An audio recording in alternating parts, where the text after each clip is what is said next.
कक्षा 10 निर्देशांक ज्यामिति चैप्टर 7 प्रश्नावली 7.1।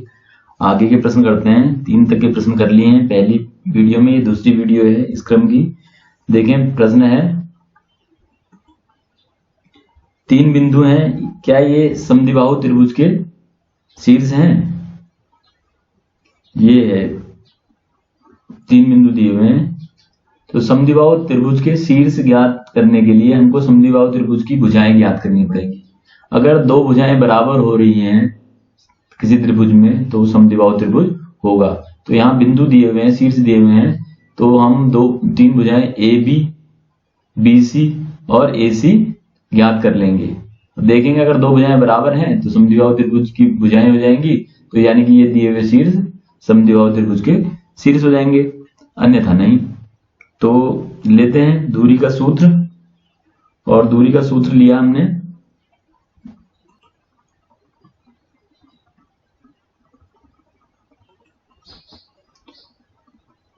अब ए बी ज्ञात करें पहले। तो ए बी में कहते हैं हमने x1 y1 x2 y2 ले लिए। तो देखें जरा, a x1 y1 है, b x2 y2। तो 6 y2 x2 में से x1 यानी 6 में से 5 और 4 माइनस के 2 ये किया है। ये कोई जरूरी नहीं कि इसी क्रम में ले, आप a को आप x2 y2 ले सकते हैं और b को x1 y1, तब भी उत्तर इतना ही आएगा। तो आप इस तरह से भी करके देखेंगे। फिर देखें 6 में से 5 गया 1 की घात 2, और यहां पे हो जाएगा ये प्लस हो जाएंगे 4 + 2। तो ये हो गया 1 की घात 2 और ये हो गया 6 की घात 2। तो 1 की घात 2 का मतलब 1 और 6 की घात 2 का मतलब 36। तो ये हो गया वर्गमूल 37। इसी प्रकार मैं BC निकालूंगा, तो वही फिर x1 y1 और x2 y2 करके। तो अब x1 y1 मैंने यहाँ C को ले लिया, B को मैंने x2 y2 ले लिया। तो अब देखें यहाँ 7 में से 1 गया है, 1 की घात 2 और ये -6 की घात 2 हो जाएगा। तो यहाँ पे फिर 1 की घात 2 1 और -6 की घात 2 भी 36 ही आएगा, क्योंकि -6 गुणा -6 होगा, माइनस प्लस हो जाते हैं। तो 36 हो गया, 36 और 1 37। तो देख रहे हैं ए बी और बी सी बराबर आ गए हैं। अब हम AC भी निकाल लेते हैं। तो AC में फिर A और C के निर्देशांक लेंगे, ये दोनों। तो यहाँ पे ये x2 y2 हो गया C वाला, और A वाला हो गया x1 y1 जो मैंने लिया है। आप उल्टा भी ले सकते हैं, A को x2 y2 और C को x1 y1 लेके भी कर सकते हैं। थोड़ा सा चिन्हों का अंतर होगा, लेकिन जब वर्ग होने की वजह से फिर वो धनात्मक ही हो जाएंगे। अब यहाँ पे 2 की घात 2 और ये -2 + 2 होगा, यानी कि यहाँ पे 0 हो जाएगा ये। तो यहाँ 2 की घात 2 यानी 4, और 4 का वर्गमूल 2 ही होता है। तो अब हम देख रहे हैं ए बी और बी सी 2 भुजाएं क्या हो गई हैं बराबर, कितनी √37 मात्रक। तो ये समद्विबाहु त्रिभुज की भुजाएं हो गई, यानी कि जब 2 भुजाएं बराबर हो रही है, एक त्रिभुज की हमने तीनों भुजाएं निकाली, 2 भुजाएं बराबर हो रही हैं, तो समद्विबाहु त्रिभुज की भुजाएं हो गई। तो यानी शीर्ष जो दिए हुए हैं वो क्या हो जाएंगे, समद्विबाहु त्रिभुज के शीर्ष। तो यहाँ ए बी बराबर BC बराबर वर्गमूल 37 मात्रक हो गया। अतः ये समद्विबाहु त्रिभुज की भुजाएं हैं। तो और दिए हुए बिंदु जो हैं वो समद्विबाहु त्रिभुज के शीर्ष हैं। अगला प्रश्न देखें। अगला प्रश्न जो है आपकी किताब में देखेंगे, मैं लिखा नहीं है यहाँ पे। कहते हैं ये ग्राफ दिया हुआ है, ग्राफ में कहते हैं ABCD 4 बिंदु दिए हुए हैं, 4 बच्चे इस तरह से बैठे हुए हैं, और आप इस ग्राफ को देख करके इन बिंदुओं के निर्देशांक भी ज्ञात कर सकते हैं। देखें जरा, A के निर्देशांक कितने हो जाएंगे, x अक्ष पे देखें 3 और y पे देखें 4। तो A के निर्देशांक होंगे 3 और 4। ऐसे ही B के निर्देशांक होंगे, x पे देखें 6 और y पे देखें 7। तो ये हो गए 6 और 7। फिर C के निर्देशांक देखें, x अक्ष पे 9 और y पे 4। तो C के हो गए 9 और 4। पहले भुज फिर कोटि, पहले x अक्ष की दूरी फिर y अक्ष की दूरी। तो C की भी हो गई। ऐसे ही D के होंगे, पहले x पे 6 और y पे 1, तो 6 और 1। तो इस तरह से निर्देशांक हमने निकाल लिए। तो हम यहाँ पे कहते हैं हमें क्या करना है, यहाँ पे 2 सहेलियां हैं चंपा और चमेली, वो कह रहे हैं कि इन बिंदुओं को मिलाकर के एक चतुर्भुज बन रहा है, ABCD इस तरह का चतुर्भुज। तो क्या ये वर्ग है? एक कह रहा है वर्ग है, दूसरा कह रहा है नहीं मैं तो नहीं सोचती ऐसा है। तो देखें कौन सही है इसमें। तो वर्ग ज्ञात करने के लिए हमें क्या पता होना चाहिए, इसकी चारों भुजाएं बराबर होनी चाहिए। तो चारों भुजाएं बराबर समचतुर्भुज में भी हो सकती हैं और वर्ग में भी। अगर विकर्ण ये AC और BD, AC विकर्ण जो है ये और ये BD विकर्ण जो है ये भी बराबर हो जाए, तो ऐसी स्थिति में तो विकर्ण भी बराबर हो जाएंगे, तो ऐसी स्थिति में फिर ये वर्ग हो जाएगा। तो हम दूरी का सूत्र लिखते हैं और फिर कहते हैं इनके AB, BC, CD, AD भुजाएं ज्ञात करते हैं और विकर्ण भी ज्ञात करते हैं AC और BD।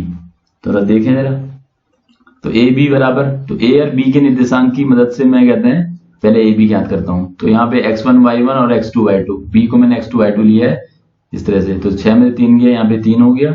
भाई सीधे मान रखने हैं आपको, यहाँ एक को x1 y1 मानेंगे, दूसरे को x2 y2, किसी को भी मान सकते हैं। मैंने यहाँ पे A को x1 y1, B को x2 y2 माना है।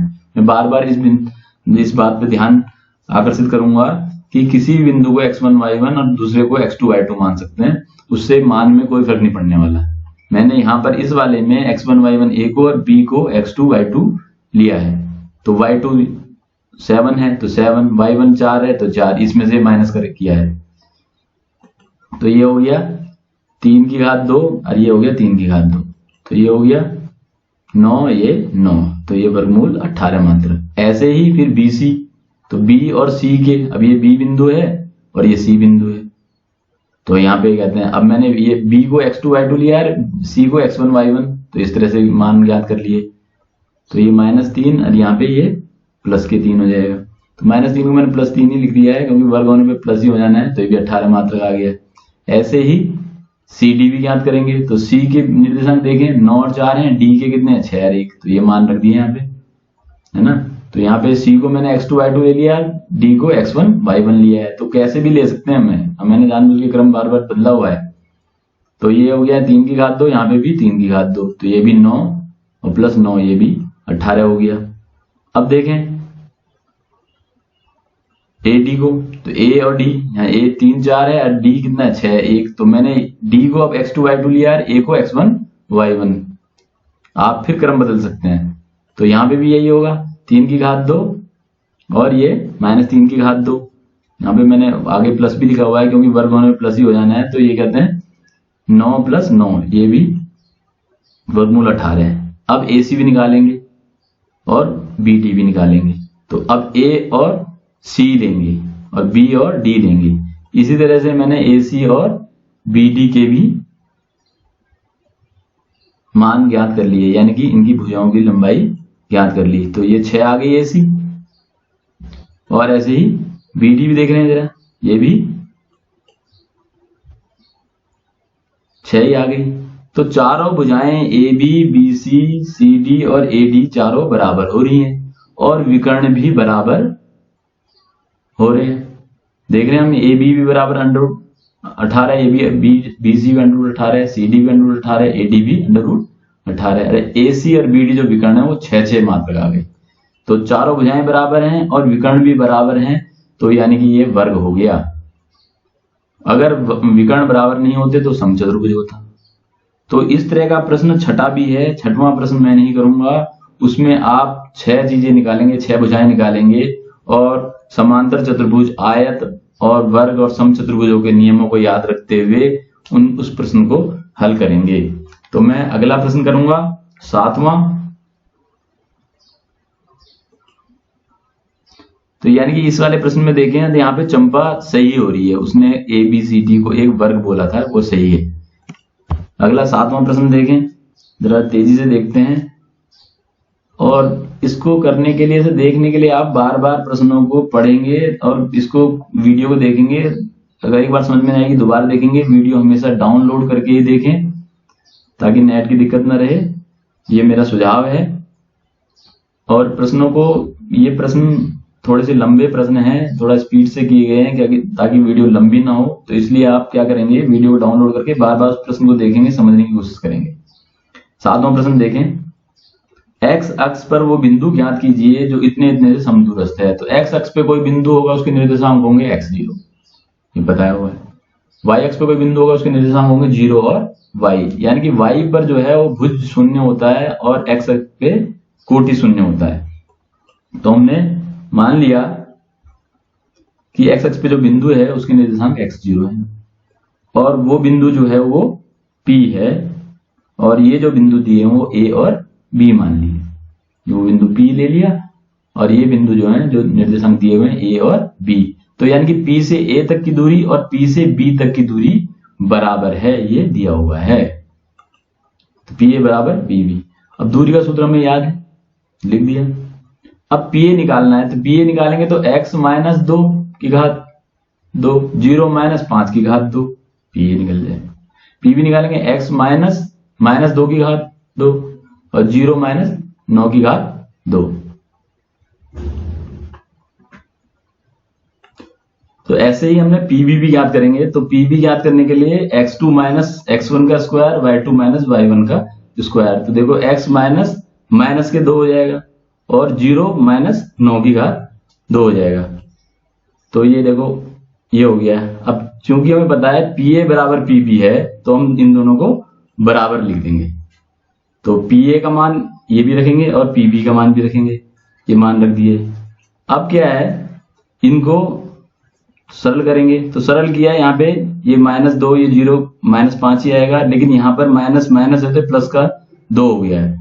अब ये दोनों तरफ वर्गमूल हैं तो मैं दोनों तरफ वर्ग कर दूंगा ताकि वर्गमूल हट जाए। तो वर्ग करने पे अब वर्गमूल हट गया। तो अब देखें हम पे ये समीकरणें बन गई हैं। इसमें चर पदों को हम बाईं तरफ करते हैं और अचर को दाईं तरफ। तो यही करते हैं, इसको इस तरफ ले आए और ये हो गया ये माइनस।